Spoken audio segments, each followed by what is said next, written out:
à tous et bonjour à toutes, bienvenue dans le podcast In Shape to Grow, le podcast qui a pour mission de vous soutenir, vous et votre communauté, dans une démarche holistique de la santé.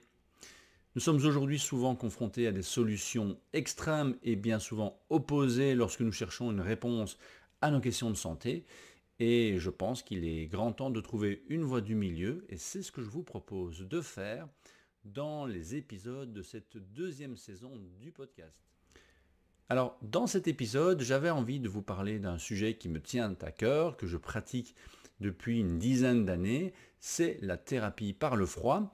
Et pour une fois, je voulais aller voir justement quels étaient les risques et quels étaient les opposants à cette thérapie du froid, puisque aujourd'hui, nous vivons dans une société qui recherche de plus en plus de confort.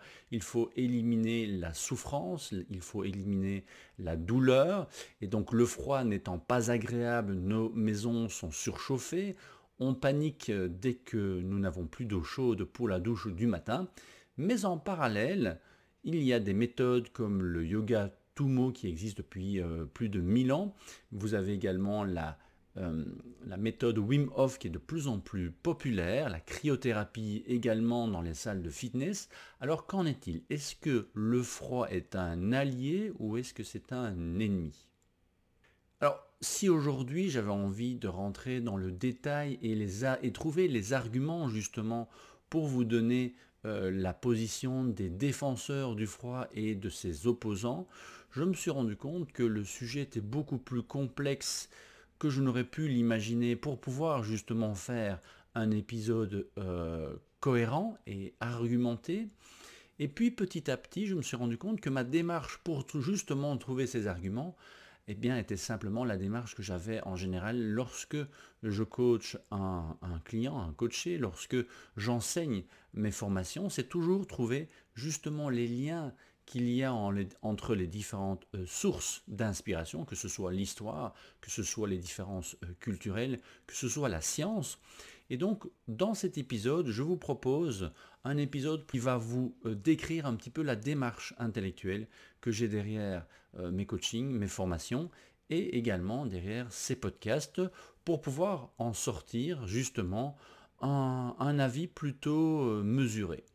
Alors comme je le disais précédemment, aujourd'hui il y a des méthodes qui ont de plus en plus le vent en poupe et l'une d'entre elles serait la méthode Wim Hof. Wim Hof est surnommé l'homme des glaces, il est né en 1959 aux Pays-Bas et il s'est fait connaître de manière internationale par les différents succès dans ses records face au froid. Il peut rester plus d'une heure dans un bac rempli de glace et il arrive à travers sa méthode aujourd'hui reconnue de manière internationale, maintenir justement sa température corporelle optimale malgré l'environnement extrêmement agressif du froid. Et il va même plus loin puisque dans ses recherches aujourd'hui publiées, il arrive avec le froid mais également des exercices de méditation et d'exercices de respiration, stimuler son système immunitaire. Donc là, on pourrait justement déjà trouver des bénéfices au travail et à l'utilisation de la thérapie par le froid. Le yoga Tummo, je le disais tout à l'heure, a plus de 1000 ans. Il fait partie des 7 yogas Naropa. C'est un yoga tibétain et en tibétain, Tummo veut dire feu intérieur. Alors, je n'ai jamais pratiqué le yoga Tummo, donc je ne le connais que en théorie, donc on ne va pas rentrer dans beaucoup de détails sur cette méthode et c'est une des raisons pour laquelle je vais plutôt vous parler de ma démarche derrière cet épisode. Mais la méthode Wim Hof, je la pratique depuis plus de 5 ans maintenant, de manière parfois plus assidue que d'autres. Et là, on rentrera un tout petit peu plus dans les détails, mais le but n'est pas de décrire la méthode uniquement, puisque je peux vous renvoyer vers plusieurs interviews de la première saison où j'ai justement eu la chance de discuter des bénéfices de cette méthode avec 2 praticiens, une en France et l'autre ici au Canada. Alors il y a également la cryothérapie qui est utilisée de plus en plus à l'entraînement ou post-entraînement pour venir accélérer le processus de récupération en diminuant l'inflammation. C'est un processus que l'on connaît depuis très longtemps en kinésithérapie et qui aujourd'hui est généralisé justement post-entraînement. Et on en parlera également un tout petit peu pour savoir si c'est utile ou plutôt contre-productif d'utiliser systématiquement la cryothérapie après un entraînement. Alors en résumé, est-ce que toutes ces techniques sont des techniques réservées à des illuminés en recherche d'adrénaline, ou dans ce cas-ci noradrénaline, et qui seraient justement surtout une nourriture pour l'ego? Regardez, moi je sais rester dans de l'eau froide ou prendre ma douche froide tous les matins, ou est-ce qu'il y a vraiment derrière une démarche intéressante, voire révolutionnaire, puisque à l'image des études de Wim Hof, ça peut travailler sur votre système immunitaire. Mais d'un autre côté, est-ce que c'est sans risque? Est-ce que tout le monde peut pratiquer et trouver des bénéfices à la thérapie du froid? Alors personnellement, je vous le disais, je pratique depuis plus de 10 ans de manière générale la thérapie par le froid. J'ai commencé même en 2004, lorsque je terminais le chemin des Incas au Pérou avec mon épouse. Au 3e jour, on n'avait pas encore pris de douche, puisque ça faisait 3 jours qu'on était dans la montagne. Et le 4e jour, on savait qu'il y aurait des douches chaudes, mais ce jour-là, on pouvait bénéficier de l'eau qui descendait directement de la montagne. Et je peux vous assurer qu'il y avait beaucoup moins de lignes et derrière les douches froides venant directement de la montagne que le lendemain dans ces petites maisonnettes avec de l'eau chaude.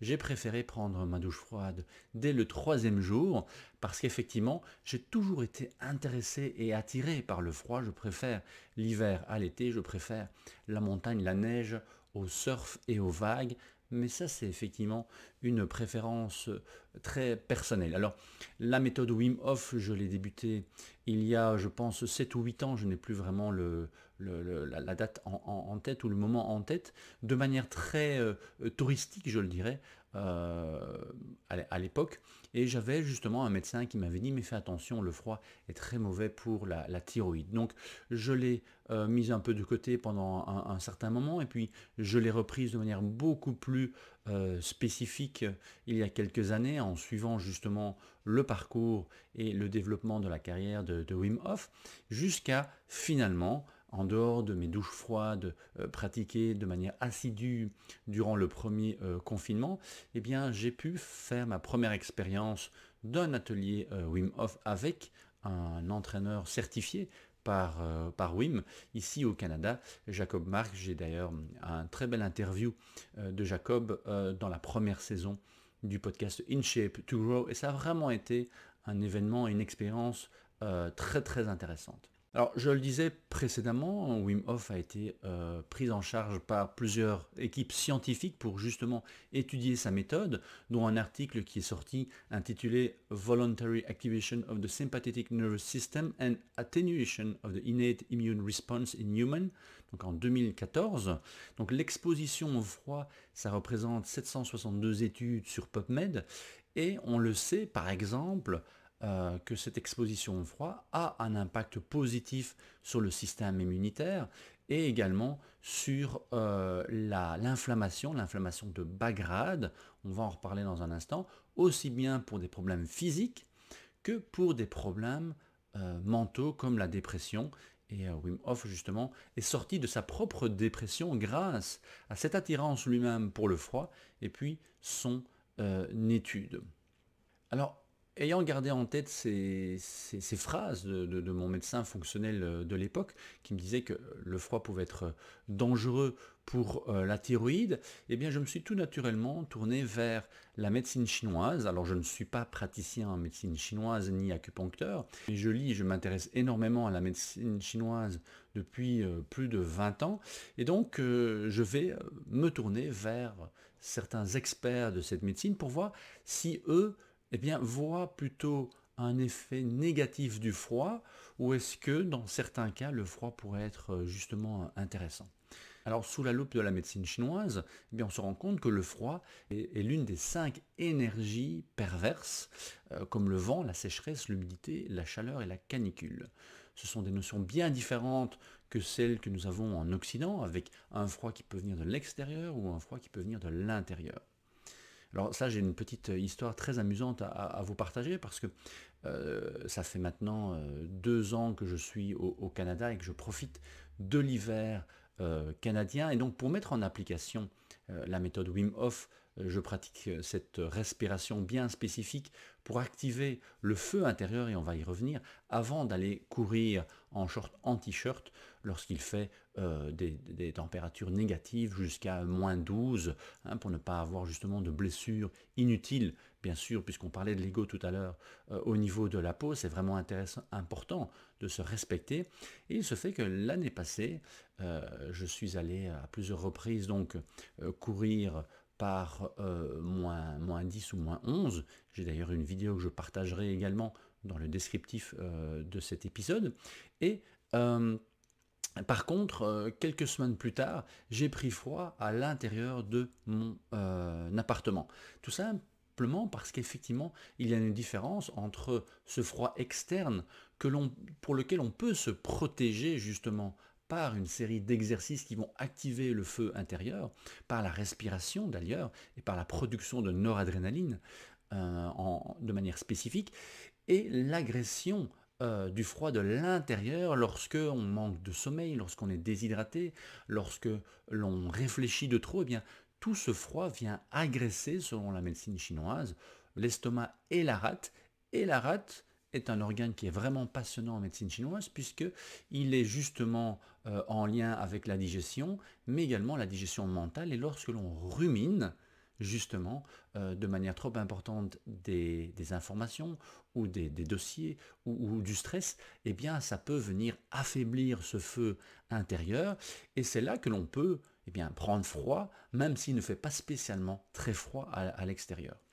Donc cette énergie du froid est associée au yin, à l'élément de l'eau, à l'hiver. Donc c'est vraiment effectivement une énergie plutôt hivernale. Les caractéristiques du froid sont en effet tout ce qui est lié au calme, au repos, à la décroissance, à l'introspection.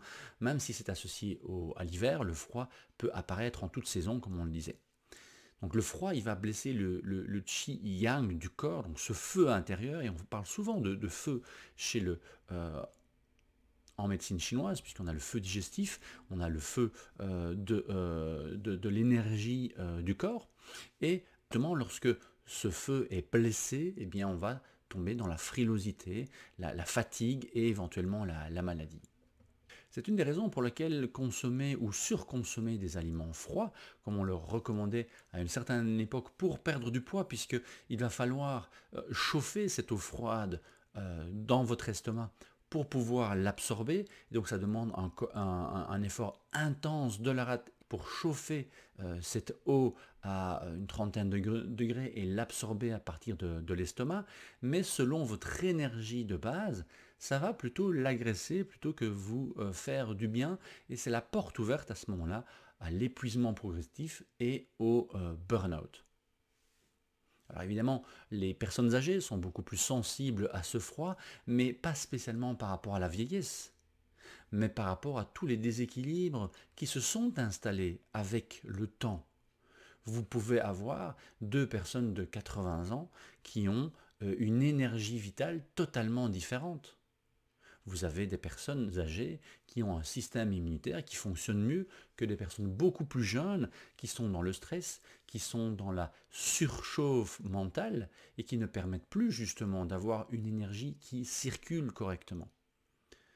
Si la personne âgée a toujours été active, si elle a toujours mangé en respectant des règles d'hygiène de base, si elle a toujours respecté son sommeil et si elle a eu une méthode de relaxation ou de méditation comme la prière, eh bien elle peut avoir gardé son yang vraiment très intense et du coup quand même avoir un bénéfice d'un travail selon certains critères bien précis, justement de ce froid. Pourquoi ? Eh bien parce que finalement le froid, il va venir, lorsqu'il est suffisamment intense, réveiller ses énergies internes. Donc autant il peut venir pénétrer dans les os, s'y loger, geler la circulation sanguine et donc détériorer la santé, ça c'est le risque, selon vos ressources, que le froid peut amener. Ça va jouer un rôle dans le rhume, dans la grippe, dans toutes les maladies justement hivernales. Lorsque l'on ne fait pas suffisamment attention, par exemple, à son sommeil l'hiver, on devrait justement diminuer l'intensité du travail mental durant l'hiver. Ça n'est pas vraiment une bonne idée de faire des longues sorties ou des soirées à pas d'heure en plein mois de décembre. Et donc il faut pouvoir avoir une certaine énergie de base pour pouvoir bénéficier justement de ce choc de thermorégulation, de ce froid externe qui va être court intense. C'est le principe d'Hormèse, c'est-à-dire qu'il ne va pas être chronique et léger pendant des semaines, voire des mois, mais il va être court intense et on va faire circuler justement l'énergie. On a le même parallèle avec le chaud, parce que vous avez la pratique de chaleur intense, comme avec le hammam dans les pays chauds, justement parce que lorsque le corps est trop chaud, il va essayer de se rafraîchir, et cet effet-là va être intéressant, alors que le froid aussi va avoir, lorsqu'il est intense, ce réveil des énergies intenses bloquées à l'intérieur pour venir faire circuler l'énergie dans tout le corps. Et donc c'est justement un excellent article que je mettrai en référence aussi de cet épisode, écrit par Alex Scrimgeour, si je le prononce bien, si pas je m'en excuse auprès de lui, qui a écrit justement en tant que spécialiste en médecine chinoise, les bénéfices de la méthode Wim Hof ou du froid en général, avec des principes de progression évidemment, et en respectant l'énergie de base de la personne. Et ça, c'est quelque chose qui fera la différence entre l'utilisation du froid à travers l'ego et l'utilisation du froid avec un aspect thérapeutique progressif. Et donc, justement, en médecine chinoise, Alex nous explique que cette circulation d'énergie de la température se fait par le Sanjiu, qui se traduit en français par le triple réchauffeur, pour ceux qui connaissent, qui n'est pas vraiment un organe en tant que tel, qu'on pourrait le voir au niveau de la médecine occidentale, mais en médecine chinoise, c'est considéré comme un organe vraiment central, important, avec un méridien essentiel, central, qui est le vaisseau conception. Et donc cet organe et ce vaisseau sont étroitement liés au métabolisme. Il est considéré un peu comme un amortisseur du corps, avec le triple réchauffeur supérieur, moyen et inférieur, et il va justement réagir à ces changements de température et agir comme un amortisseur. Et donc avec ce choc du froid, relancer l'énergie pour rééquilibrer justement l'équilibre entre le yin et le yang. Et c'est ce qu'on retrouve dans la méthode Wim Hof. Tout comme dans le yoga Tummo, c'est une question de progression.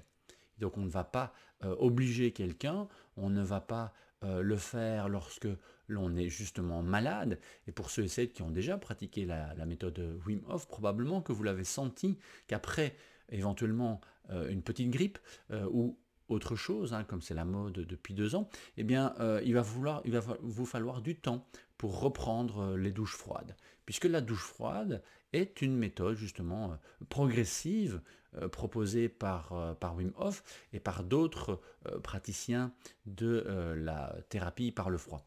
Et donc, je vous propose ici une première progression, sans connaître votre niveau d'énergie physique. Eh bien, on a la première progression, c'est l'air froid. Donc ici, si vous écoutez cet épisode alors que nous sommes en automne, petit à petit, l'air extérieur va diminuer. Pourquoi se rhabiller tout de suite pour garder cette chaleur? Et pourquoi ne pas maintenir un petit peu plus longtemps bien, le pull par rapport au manteau ou même le t-shirt? Voilà, ici au Canada, on a connu plusieurs matins à 2, 3, 4 degrés. Bien, je sors en t-shirt pour conduire ma petite puce au bus. Ça fait 3 minutes jusqu'à l'arrêt de bus, 5-6 minutes pour attendre le bus, et puis je fais 10 minutes, un quart d'heure, voire 20 minutes de balade, donc en t-shirt par 2 ou 3 degrés. Mais l'élément essentiel, c'est que, il n'y a pas de vent, et donc on en a parlé tout à l'heure, des agresseurs du corps, vous avez le froid et le vent, donc les deux en même temps, ça risque d'être un petit peu trop agressif pour mon organisme, surtout durant 20 minutes, mais il y a également le soleil qui est là, donc je reste au soleil et je me baigne de cette énergie solaire du matin qui est très très intéressante pour votre système circadien, parce que en étant en contact avec les rayons du soleil le matin, eh bien vous avez un meilleur sommeil le soir, c'est juste magique. On en parlera probablement lors d'un autre épisode. Et donc ça, c'est une progression. Mais voilà, hier, je suis allé de bon matin en t-shirt par -2, aucun souci. Mais de la journée, la maison s'est un peu refroidie, elle n'est pas toujours exposée au côté soleil. Et j'ai senti que, effectivement, ces derniers jours étaient un peu plus intenses. Donc il y avait une petite fatigue qui s'installait. Et donc ce matin, j'ai préféré ressortir avec un pull pour être, je dirais, moins dans cette stimulation de ma thermorégulation, de mon Sangio, et donc de laisser mon corps dans une zone plutôt de confort. Donc il faut vraiment pouvoir se respecter. Ce serait la première étape, ce serait effectivement d'éviter de trop vite se couvrir lorsque les températures diminuent, mais attention, rester actif tout de même pour ne pas prendre froid et que le froid ne pénètre à travers la peau et puis n'arrive jusqu'aux os. Vous avez probablement déjà ressenti ce froid qui arrive vraiment à refroidir vos os, et là c'est un froid qui est vraiment très agressif.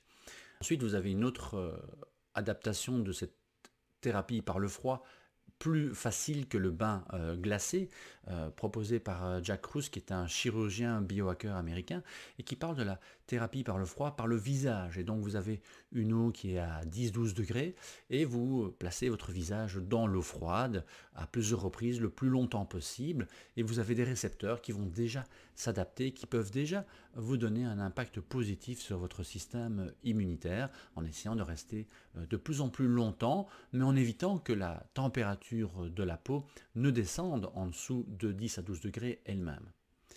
Alors ensuite, vous avez la douche froide. Après votre douche normale, vous terminez par 30 secondes minimum de douche froide. Et puis, vous pouvez petit à petit augmenter le temps de cette partie plus froide. Et puis, l'étape suivante, c'est de directement commencer par cette douche froide sans passer par la douche tiède. 30 secondes et puis plusieurs minutes. Et puis enfin, si vous le désirez, il y a évidemment les bains froids qu'il est préférable de débuter avec un entraîneur Wim Hof qui va pouvoir vous amener petit à petit vers ce travail de la respiration pour pouvoir rester de 30 secondes à 2 minutes dans le bain froid et puis réactiver justement après ce bain froid cette circulation sanguine par exemple des exercices de respiration et des exercices de Qigong. Le Qigong étant justement une gymnastique de la médecine chinoise qui a pour but de faire circuler cette énergie.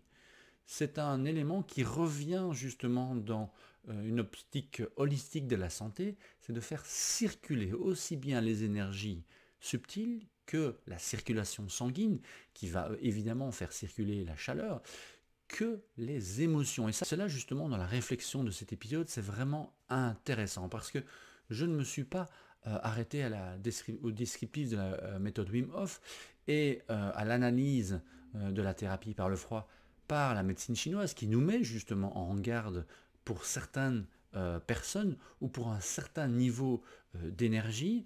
Et donc, puisque la méthode Wim Hof est là pour faire circuler la circulation sanguine par cette décharge de noradrénaline, par la respiration bien spécifique, et puis par ce choc thermique d'un bain froid, et comme le dit Alex, on est vraiment sur un processus d'ouverture de nos esprits et un déblocage de la psychosclérose.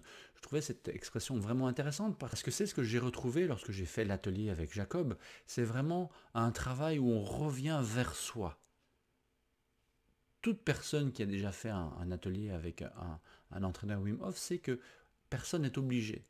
On se sent à l'aise, on y va, on est accompagné, et ce n'est pas un travail vers l'extérieur pour montrer qu'on sait le faire, mais c'est vraiment un retour vers soi, un travail de la respiration, de la circulation d'énergie, avant par la respiration, pendant par le travail mental, et après par le travail de la respiration et du mouvement. Et donc cela explique justement le lien qu'il y a entre la méthode Wim Hof qui est progressive, qui est adaptée, qui est personnalisée, et les principes de la médecine chinoise. Parce qu'il y a un élément justement dans l'article d'Alex qui m'a interpellé, c'est justement cette stagnation du sang que l'on retrouve justement dans les problèmes de rate que j'expliquais tout à l'heure, et donc un problème lorsque vous avez une accumulation de l'énergie, et donc influencé par ce triple réchauffeur.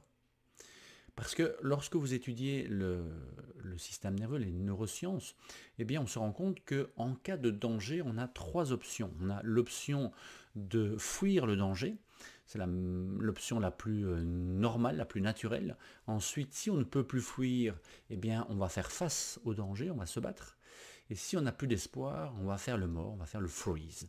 Et malheureusement, lorsque l'on fait freeze au niveau du système nerveux, eh bien tout stagne, il y a un shutdown complet du système nerveux, du système hormonal, et ça peut être très temporaire, et après normalement avoir un effet plutôt rebond avec les animaux lorsqu'ils ont un gros choc émotionnel comme ça, et qu'ils peuvent s'en sortir, ils vont trembler, ils vont justement éliminer cette décharge hormonale qu'ils n'ont pas pu éliminer par la fuite ou par le combat. Et ce phénomène se passe justement par rapport au deuxième système parasympathique. Je fais référence aux travaux liés à la théorie polyvagale qui indique que nous avons donc deux nerfs vagues, un nerf vague ventral qui est là pour la guérison, la digestion, le repos, la connexion sociale, et un nerf vague dorsal qui lui est activé justement dans la syncope,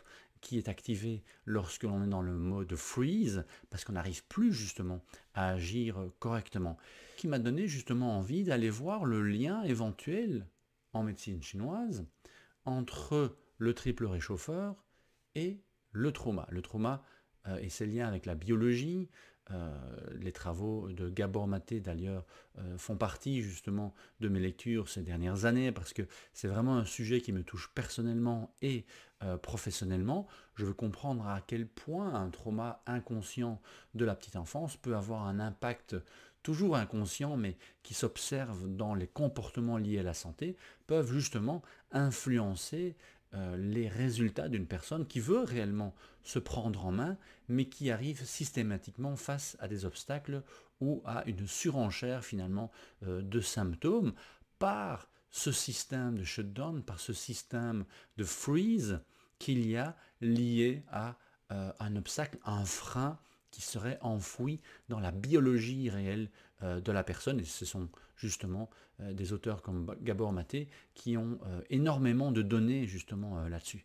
Eh bien, figurez-vous que oui, vaisseau conception, justement, dans son nom, il l'indique, c'est le méridien qui nourrit la vie. Il régule les fonctions reproductrices, contrôle tous les aspects du cycle naturel de la femme, par exemple, conception, fertilité, grossesse, puberté et ménopause.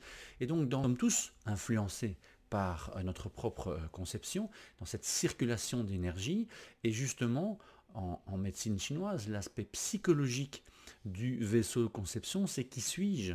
C'est comment ai-je été nourri par un gardien principal, par les personnes qui m'ont entouré étant petit, ai-je été suffisamment soigné?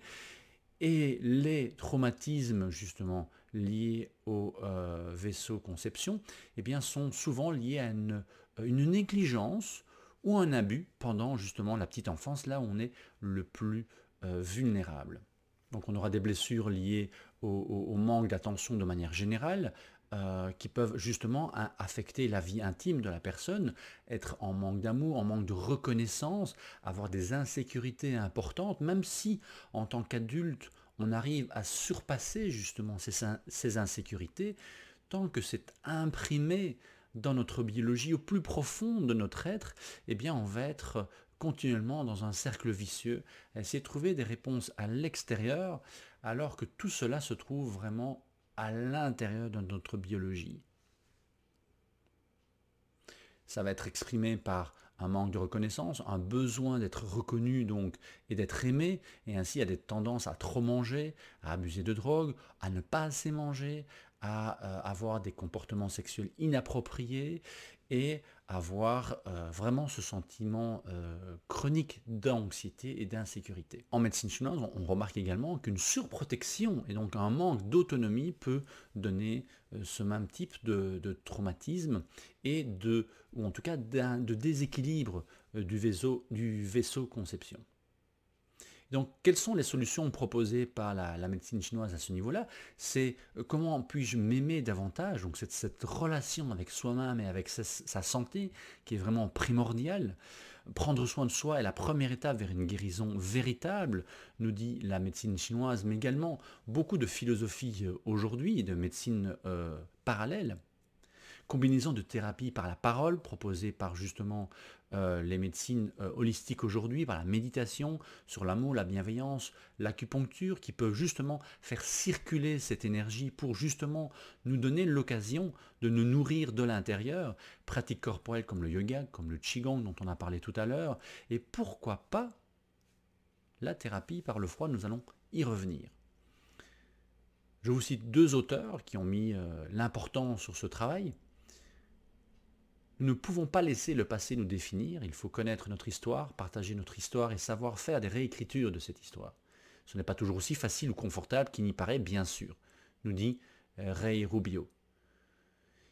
Et Brené Brown, qui est également une auteure que j'apprécie énormément et que je suis depuis plusieurs années, qui est professeure de recherche à l'université de Houston, au Texas, justement sur la vulnérabilité et la honte qui est vraiment un sujet central dans mes lectures depuis une dizaine d'années, et elle dit « Posséder notre histoire peut être difficile, mais pas aussi difficile que de passer notre vie à courir à partir de cela, à partir de cette histoire. Ce n'est pas lorsque nous aurons le courage, ce n'est que, vous voyez, je bafouille, ce n'est que lorsque nous aurons le courage d'explorer les ténèbres que nous découvrirons le pouvoir infini de notre lumière. » Donc là, le parallèle avec l'hiver, la froideur, les profondeurs de l'océan glacial arctique, eh bien, peut nous emmener vers les ténèbres pour finalement retrouver la lumière et la santé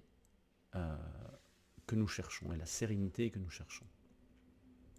Alors, je vais m'arrêter là au niveau de cette démarche personnelle parce que ça devient beaucoup trop justement intime et je suis encore en pleine étude de ce sujet qui est passionnant.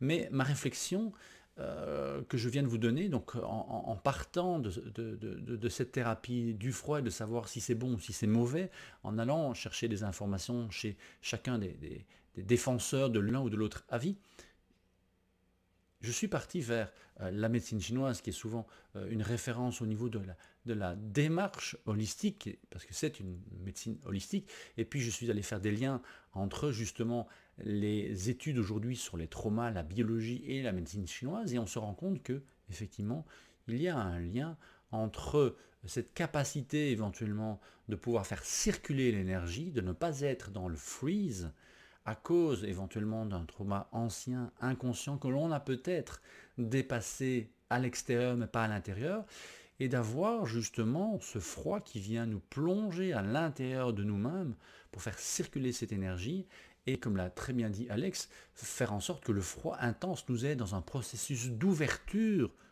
de l'esprit et de débloquer la psychosclérose. Donc ce qui est sclérosé, ce qui est vraiment collé dans notre biologie interne.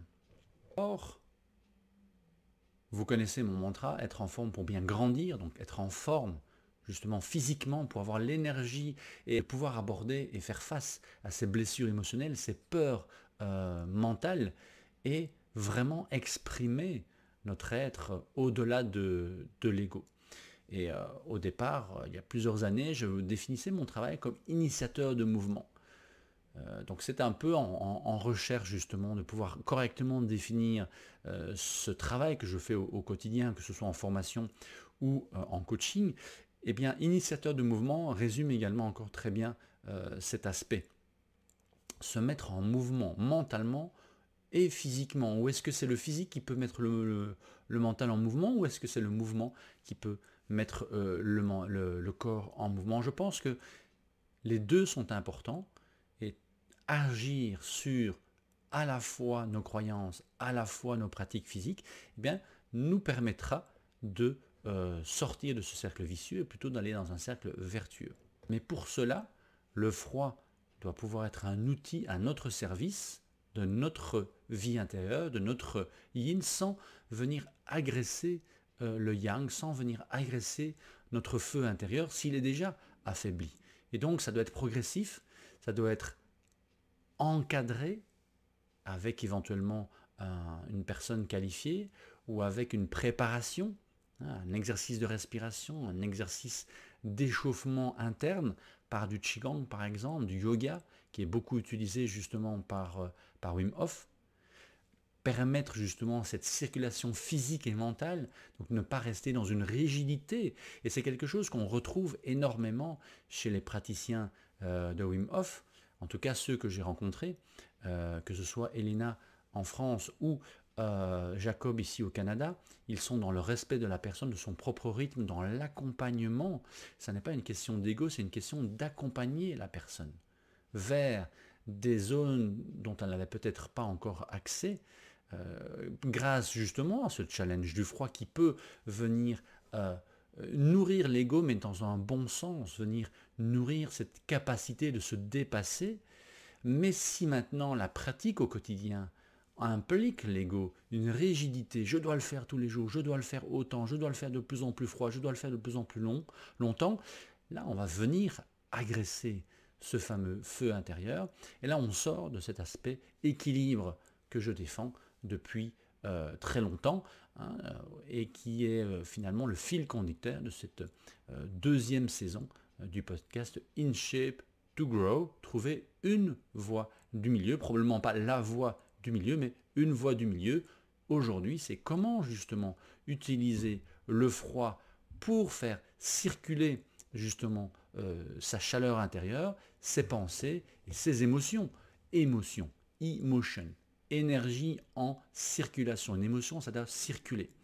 Si aujourd'hui, certaines personnes âgées sont affaiblies, manquent justement de ce feu sacré, c'est peut-être parce qu'elles n'ont pas assez exprimé leurs émotions et que tout ça s'est engrammé, s'est sclérosé à l'intérieur d'elles et est venu justement agresser leur feu intérieur, leur yang intérieur. Et là, à ce moment-là, évidemment, le froid risque d'être une agression supplémentaire parce que toutes ces agressions vont venir s'accumuler. Mais il y a des personnes de tout âge qui pratiquent le yoga Tummo. Il y a des personnes de tout âge qui pratiquent la méthode Wim Hof, même s'ils ont commencé récemment, mais qui l'ont petit à petit amélioré et augmenté. Donc ça doit être individualisé, il doit y avoir une évaluation à la base, et si vous ne savez pas faire cette évaluation vous-même, eh bien adressez-vous à quelqu'un qui le pratique, qui a l'habitude de travailler avec ce genre de faiblesse, et il faut pouvoir s'écouter. Lorsque j'ai fait pour la première fois la Covid en janvier de cette année, eh bien, alors que tout le mois de décembre, je prenais mes douches froides dès le matin sans, je dirais, une douche chaude, juste pour me réveiller, parce que mon corps était habitué. Maintenant, ça n'était plus un choc thermique aussi intense que quelques mois avant. Eh bien, le fait d'avoir fait de la fièvre pendant 4 jours, d'avoir été épuisé et fatigué par ce virus, eh bien, il m'a fallu au moins 2 semaines pour reprendre la douche froide après une douche tiède, parce que je laissais mon corps récupérer et je le ressentais comme cela. Alors, si vous êtes coach, eh bien, je vais vous inviter justement à d'abord aller voir à l'intérieur de vous quels sont les freins mentaux qui viennent limiter vos performances physiques, non pas par la puissance de l'esprit dans le sens où c'est le no pain, no gain et je ne m'écoute pas, mais aller voir, tiens, mais quel est mon talon d'Achille? Quelle est ma faiblesse qui entraîne justement éventuellement un travail trop important sur l'ego, sur le dépassement de soi, sans aller dans la douceur, sans aller dans la souplesse. Il y a une expression que j'aime beaucoup et qui, je pense, m'a été inspirée par Pierre Defresse de Vérisme TV et qui dit la flexibilité métabolique. Comment peut-on devenir flexible au niveau métabolique, aussi bien par rapport au froid, que par rapport à l'intensité d'un exercice physique, que par l'intensité d'une émotion, que par l'intensité d'un challenge psychologique. Donc tous ces éléments-là, il faut pouvoir les travailler pour qu'ils deviennent souples et que l'on soit beaucoup plus malléable, adaptable. Ne dit-on pas que ce n'est pas le plus fort, le plus intelligent qui pourra survivre, mais celui qui pourra s'adapter. Et celui qui est fort n'est pas spécialement souple à l'adaptation, et celui qui est intelligent n'est peut-être pas non plus aussi souple d'adaptation. Je me souviens d'un message dans le livre Message des hommes vrais au monde mutant, qui est un magnifique bouquin, où là, un des anciens conseillait justement à quelqu'un qui avait énormément de raideur physique avec justement, pas la vieillesse, mais le temps qui passe, eh bien, il lui a proposé de changer de métier. Changer de métier, pourquoi? Parce qu'il est arrivé à un âge où il ne devait plus performer, mais partager son savoir. Et en partageant son savoir, il allait avoir moins de résistance, il allait être plus dans la souplesse, et il allait retrouver une souplesse de corps grâce à un changement d'état d'esprit. Donc si vous êtes coach, je vous invite à justement aller travailler ce talon d'Achille, et pourquoi pas grâce au travail du froid, mais non pas pour renforcer l'ego, mais pour aller voir à l'intérieur ce qui se passe. Voir quels sont les freins subtils, je dirais, au progrès physique, que ce soit la performance, la perte de poids ou la santé. Et peut-être avoir cette même démarche avec vos coachés. Est-ce que vous pouvez le voir chez vos coachés? Pourquoi est-ce qu'ils sont systématiquement dans l'autosabotage? Qu'est-ce qui vient freiner justement le dépassement de soi de votre coaché par rapport à un programme physique, par rapport à un changement alimentaire, par rapport à la méditation? Un nombre de personnes qui disent « Oh, la méditation, ça n'est pas pour moi », eh bien c'est justement pour eux. Et ceux qui savent méditer pendant des heures, c'est probablement plus nécessaire de le faire aussi longtemps. 20 minutes de méditation, c'est probablement largement suffisant, mais il y aura probablement d'autres éléments sur lesquels la personne qui peut méditer pendant des heures devrait travailler pour avoir cette souplesse. Ce n'est pas une question de bien ou de mal, c'est une question d'équilibre. Ce n'est pas une question de le chaud est mieux que le froid ou le froid est mieux que le chaud, c'est une combinaison des deux. Le parasympathique et l'orthosympathique, ce n'est pas l'un qui est meilleur que l'autre, c'est un équilibre entre les deux. Je me souviens un jour d'avoir participé à 2 formations en l'espace d'un mois, et l'un des formateurs nous disait le parasympathique c'est la mort et l'orthosympathique c'est la vie. Quelqu'un qui effectivement était plutôt dans le fight and fly, donc dans le stress inconscient, et lui, la seule issue, c'était la fuite ou le combat, parce que s'arrêter, c'était la mort. 2 semaines plus tard, j'ai un autre formateur dans un autre contexte qui nous dit l'orthosympathique, c'est la guerre, le parasympathique, c'est le repos, c'est la zénitude. Et là aussi, quelqu'un qui estime que l'orthosympathique c'est la guerre, eh bien il estime qu'effectivement, il vaut mieux être relax, il faut peut-être mieux être parfois dans ce mode de fuite, mais par l'esprit, que d'affronter le monde vivant, le monde incarné, le monde de la matière. Ce n'est ni l'un ni l'autre qui a raison, c'est l'équilibre. À certains moments, vous devrez être dans l'introspection, mais il y a d'autres moments où vous devrez être vers l'extérieur. Et donc, quel est selon vous, votre déséquilibre entre le froid, le chaud, et comment vous pourriez utiliser aussi bien le chaud que le froid pour justement venir droit à l'intérieur? On n'en a pas parlé aujourd'hui puisque c'est justement le travail du froid. Peut-être qu'un jour je ferai un épisode sur le travail du chaud comme le sauna, le hammam ou le inipi, mais c'est un peu le même principe. C'est de pouvoir aller en soi pour trouver la réponse. J'espère que cet épisode vous a à nouveau inspiré. Je vous donne rendez-vous dès la semaine prochaine pour un nouvel épisode, nouvelle thématique abordée sur une voie du milieu. Et enfin, je vous invite à télécharger gratuitement en descriptif de cet épisode le modèle d'optimisation de votre santé. C'est un modèle que j'ai mis en place justement pour faire une évaluation de ce que vous mettez aujourd'hui en place pour avoir et définir votre santé optimale et pourquoi pas insérer le travail du froid dans cette optimisation de votre santé. Je vous souhaite une excellente fin de journée, fin de soirée et surtout, prenez soin de vous.